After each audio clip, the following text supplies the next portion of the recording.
Guys, I've been playing chess for a really long time, and I decided, what if I find some of my most disrespectful games I've ever played and show you guys? So here I have four games against some very unfortunate opponents, and we're gonna go through my most disrespectful games. I'm gonna show you guys how I disrespected these people to the point where they I don't know. I don't know why they didn't resign. The resign button is free. So let's start. Let's start with this game first. But before, make sure you buy my book or, okay, I'm kidding. All right. So e4, d6, knight c3. This is a Pyrrhot's defense. It's just a pointless Sicilian because I feel like at some point you're just gonna play this. So they play a Pyrrhot's. So I play bishop c4. Engine doesn't really like it, but I don't really care what the engine thinks. C6, they were probably threatening to go here at some point, but I didn't really care because I have a whole setup that I like doing, and my opponent didn't really care. So I decided to go for d4. Usually I don't go for d4. I like just going for f4 and then knight f3 and then castling. That's what I usually do, but because they played c6, I knew that they were trying to strike, so I went for that instead. So now I decided to take. They take, and then I move back. So now, if there's any possible Greek gift here, then it's gonna be good. So they play e6. I play knight f3. I didn't really want to play knight f3 because I like pushing my f pawn forward, but I knew that if I push my f pawn forward, then it's kind of pointless and it leaves unreasonable weaknesses in my position, and I don't really need that. So I decided to be mature and just play knight f3. So I played knight f3. They castle. I castle. Sorry, they didn't castle yet. I play here, centralize, and then I come in here and I attack the queen and the bishop. Immediately when I saw the queen come here, I was like, I'm gonna win your bishop because I know that you probably wanted to do something over here. So my opponent moves back, and then I take their bishop. The queen takes back, and now I have their bishop, and I have the bishop pair. All right, I'm really happy. I have this really strong looking bishop here. I have this bishop that could come in at any time, right? And my opponent only has one bishop that's looking at a pawn. So I decided to jump my knight in. Engine did not like it, but I don't care because I'm better than the engine. So they take into a fork. This is like elementary. This is like elementary tactic right here. I really don't understand why they took this. So they go here, and then I take their knight. So now we're up a piece. We're up a piece, and we should win this game. And now I decided to do something a little bit sneaky here. Engine actually calls this a brilliant, because if you take my bishop, I'm gonna give you a check, and then I'm gonna take your queen. Again, another elementary tactic. So surely my opponent won't fall for it, right? Surely they did not. So we decided to jump in with our queen. We have so much. Look at the exerting pressure we have in this position. We have such a strong position. Anything can happen. Anything. So they play g6. I go all the way back. I think I missed this, but I think they missed it too, so it's okay. We have this move, and what they're doing, they're just running around with their queen, not really doing much. So I'm just gonna do a little rook lift. I'm gonna lift my rook, and then I'm gonna come in here. All right. So we have a queen there, a queen tickling the position. They play f6. I play there. And they play there. Yeah, this game is near over. So, again, we're still up a piece in this position. My opponent, again, I'm just attacking their position. I'm attacking their queen. I'm trying to see if I can get anything. My opponent's just pushing pawns on the queen side. I decide to move back to try to get some sort of attack going with my minor pieces before bringing in my queen. So I bring the queen back, and then I go here again. Here is when they gave me their rook, but engine literally says the best move. Like, it's not even first, second, or third move on the engine list of taking this rook. I knew that this rook is worth nothing compared to this bishop. This rook, this is like a 4-point rook. This is a 5-point bishop, right? This is, you know what? No, this is a 3-point rook. This is a 5-point bishop. They switched. They switched qualities. So I decided to push my pawn, which is actually the top engine move. H4 is the top engine move in the position. I was really happy I saw this. So they decided to go for f4, trying to attack my rook. I decide to sack my rook. They take. I take with the bishop. Engine did not like that move at all, but it's okay because they took with the rook back. So then we take. They are running, and we are cooking because we have a weird position that we're up 2 pawns. So this game is technically over because in an endgame, if you have more pawns, then you win. So we decide to win the rook because obviously Levy said that if you can take a piece for free, you might as well give a check first, right? That's what Levy always said. But it's actually so funny because bishop e5 is actually a great move. So I don't know why. Whatever. So he plays king e7. We decide to dominate the b file. This is actually the only open file, and we have the only rook on the board. So this is blessed. I was planning on sacrificing my rook for the bishop, but my opponent did not want to give it to me. And here, I don't know why I didn't see this, but I'm assuming it was time pressure. Maybe? No, probably not. Because of what you guys are about to see. So h7, and then we make a queen. So we make a queen with check, and then they move. And here, when they moved and didn't resign, I was like, are you not going to resign? Okay. I'm going to go here. I'm going to take your bishop. I'm going to take all your pawns. I'm going to take this. And then I'm going to push that up. After this now, I'm going to put you in a corner like this. Put you in a corner. Now you can't move. And then I'm going to make a knight. He's not resigning, so I'm like, okay. So if you're not going to resign, then I'm just going to keep doing this. So it's funny because I left my queen here, and all of this is pre-moved. All these moves right here, they're all pre-moves. Every single one is pre-move. Pre-move, pre-move, pre-move. All pre-moved. This is all pre-moved right here. We're going to bring the king. We're going to bring the king, and then we're going to checkmate. This is just one game. And honestly, I was laughing so hard when I checkmated my opponent. It was hilarious. I didn't even use the knights to checkmate. I just wanted to show my opponent that I can make these knights and then checkmate them. All right, next game. So now we have another disrespectful game that I played. We're just gonna go through this one a little bit quicker. So we play e4 c5 Sicilian. We play a Grand Prix attack. We love the Grand Prix. They decided to go for the most combative line against the Grand Prix, which is e6 d5. I played the wrong move because this was a while ago, so I didn't really understand the theory of the Grand Prix, but the best move here is actually just bishop b5. Just playing bishop b5 is just the best move. Yeah. But here I took, and then I played bishop b5, which is not the theoretical move. So they decide to go there, attack my pawn. We play king e1 with threatening stuff. They decide to long castle. Takes. And then we have here, we're going to bring in with the queen. They let me take the pawn. Free pawn. Thank you. Unfortunately here, first I gave the check. I didn't give the check because I didn't want my queen to get trapped. My queen would have gotten trapped if they played a rook here. So then they play there, and then I gave the check here, and then I got my queen trapped. I just completely forgot that I didn't want to get my queen trapped, and then he trapped my queen. So I said, okay, it's just a queen, doesn't matter. So we're gonna go here, and we're just gonna keep playing. They decided to take. We push. They tried to attack my rook. I didn't really care. We attack the queen. They go there. We bring the king up. They take, and then we pin. But then after, we decided to move because it's a check. And then after the check, they take my rook. I take. I'm attacking the knight, and then they blunder their queen. Blundered his queen. Straight back. The queen got blundered. So I was like, bet. This is now a game. The fork didn't matter, which is actually a bad move for me. I should have went the other way, but it's okay.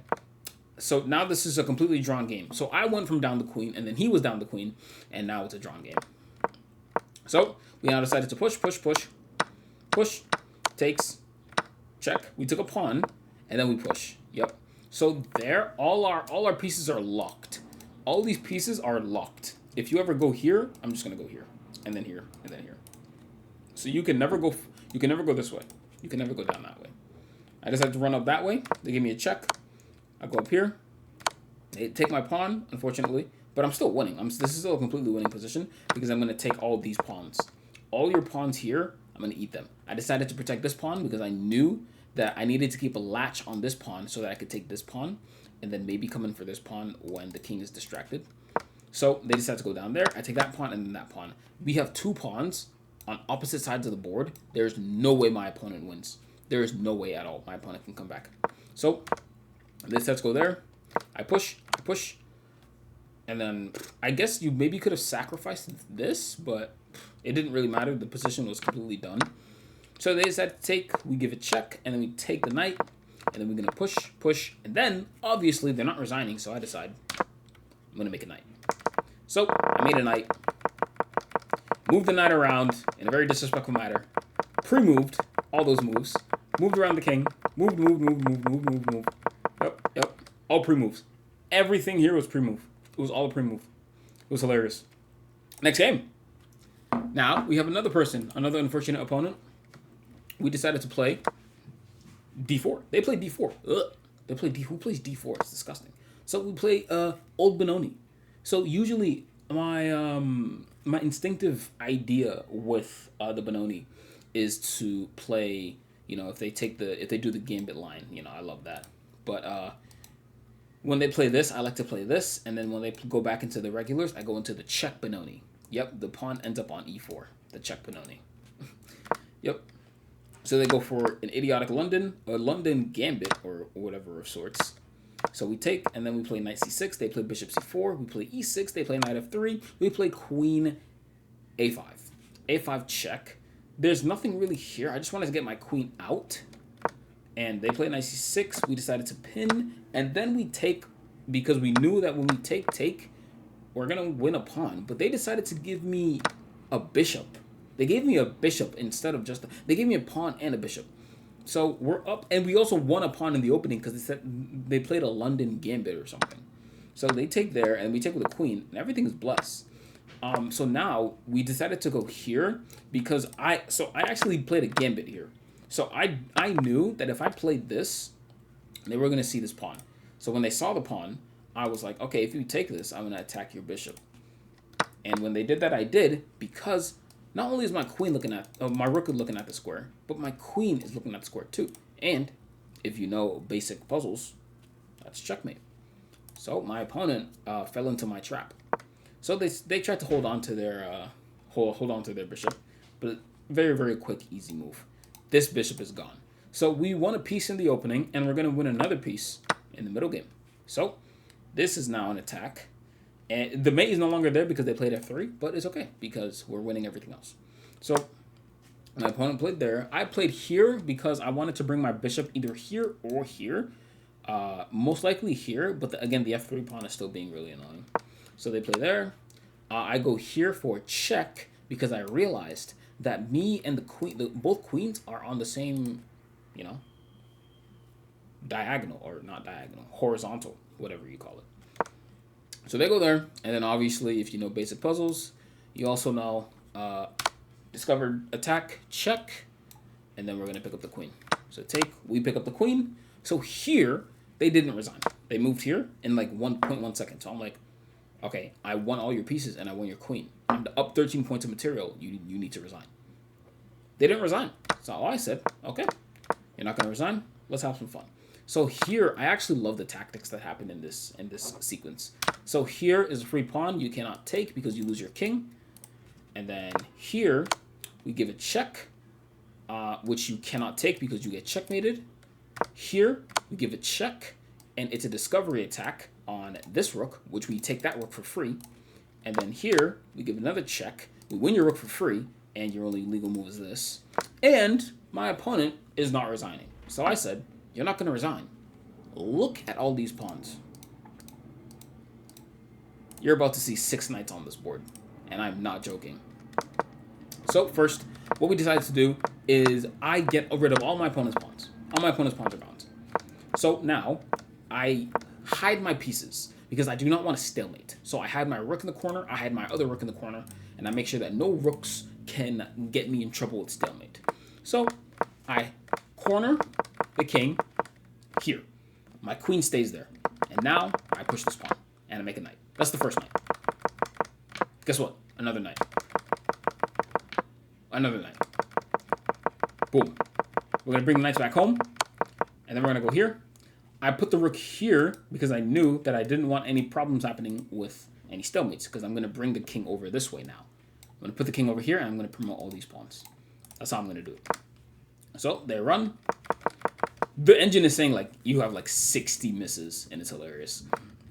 So we go here, and we make another knight. That's another knight. Another miss, by the way. A knight. We push, and we make another knight. Well, we bring all the knights back. Every single knight back. We bring the knight. Bring the knight. Here, I'm looking to checkmate. I'm actually... This is all pre-moves. All of these are pre-moves. I'm pre-moving everything. And I pre-moved bishop. I pre-moved knight to c5. I forgot that I put the knight here and the rook here to stop stalemates. And I moved the knight by accident, and I stalemated myself. Unfortunately, but... I still feel like I disrespected my opponent enough. So we're taking that as a win. Final game. So again, this is another disrespect game. We go e4, e5, knight c3. c6 is like trying to counter my Vienna with your own kind of Vienna style strike in the center. So we just play f4. So they play, we take, takes. We go here, obviously, because I'm not going to give you my knight for free. So we block with the knight. I think this is the decent position. We go here, we attack your queen. And then, look at this. This is a plus 3.8 position. We have these two knights out. We're going to get the bishop out. We're attacking this bishop with tempo. And then we have a complete lock on the center. This is a completely winning position. So here, they go there. We just castle, because who cares? So here, they take. Here, I didn't really matter. It didn't really matter too much. You know, I did lose this pawn. But again, I feel like I have enough activity in the position where my opponent will just get destroyed. I'm also threatening a couple things. I'm threatening this check. I'm threatening who knows how many things. So many things. I did give the check. I did end up giving the check. But obviously, they can go like this to defend the check. And they did do that. So now we're going to extra pin. And I did miss a tactic here, I think, with taking and then something along the lines of rook e1, pinning the queen. But I missed it. It doesn't really matter. So now we decide to take.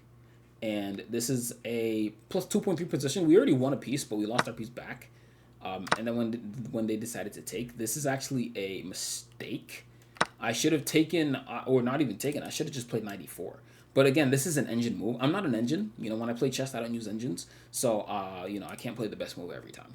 So I took with a rook, and then I doubled up my rooks. And then I go here, which is a brilliant by the engine. I can't remember exactly why this is a brilliant. Oh, I think I see. Because I think if you take, I can... Is it knight takes? It's not knight takes. It's rook takes. Rook takes attacking the queen, and then I have an ample attack coming on this side. So I think that's why I played that brilliant. Or maybe I was running out of time. I can't remember. But yeah, so we give the check. Oh wait, this all happened. Oh my god, it all happened. Here. It all happened. Wow, I completely forgot. This game was a while ago. I told you guys, this was a while ago. So they go here. We win the queen, and then we take the knight. So now we're completely winning. My opponent's not resigning. Obviously, I went here because, you know, of the checkmate. So the checkmate isn't there. So we go there. They decide to fork us, but the fork doesn't really work because we are better than them at chess. So they take, but then we give a check. We take a pawn. This is a drawed position, but with me, there's never a draw. So we push, we take, we give a check here. This is two rooks versus one queen. This is an endgame that I learned. If you know how to use your queen, you can win. And the second they split their rooks, you immediately attack the king and find a fork. So that's what I did. I just waited for them to split their rooks and just try to attack the king for a fork. So they're just giving me a bunch of checks galore. So I'm just running with my king. You can't really do anything here. You can't really do anything. And then now I'm winning. All I have to do is wait. All you need to do is wait. So they go there. We take a pawn. and then we take, because I know that obviously I'm not going to leave you two rooks, especially when I have all the pawns in the position. You now cannot stop me from winning. Here is where you resign. You resign here. Not even. If anything, you should have resigned here after this check, but you didn't. So when I realized that they weren't, resigning, I was like, okay, I'm going to push this. I'm going to make a rook and a knight. But unfortunately, I do remember this game. I do remember the time. It was I had like 20 seconds. And I knew I made a mistake the second I made a rook and a knight, because I was trying to be disrespectful, and I paid the price because I tried to checkmate them. I was doing the technique, and I just didn't have enough time. I just did not have enough time. Here, yeah, I ran out of time here, and the game ended in a draw. But these were my most disrespectful games. Hope you guys enjoyed, and yeah, get out of here. Or I don't know what he says.